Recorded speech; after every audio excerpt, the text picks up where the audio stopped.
يا أيها الذين آمنوا اتقوا الله وقولوا قولا سديدا أعوذ بالله الله مولانا العظيم وصلى رسوله النبي الكريم ونحن على أعمال الشاهدين والشاهدين والحمد لله رب العالمين.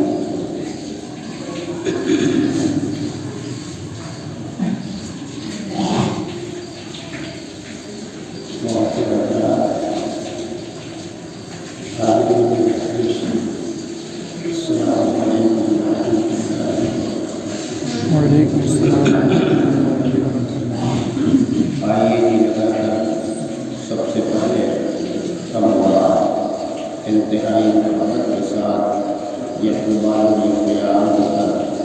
دارین کے سرور کونین کے آقا نبیوں کے امام رسولوں کے پیشوا صبح کائنات کے شرف بخار شان کائنات کے بدر نبی کائنات سرکار برقرار حبیب اقتدار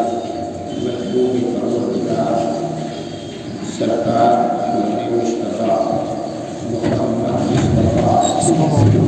نبی کریم السلام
سچے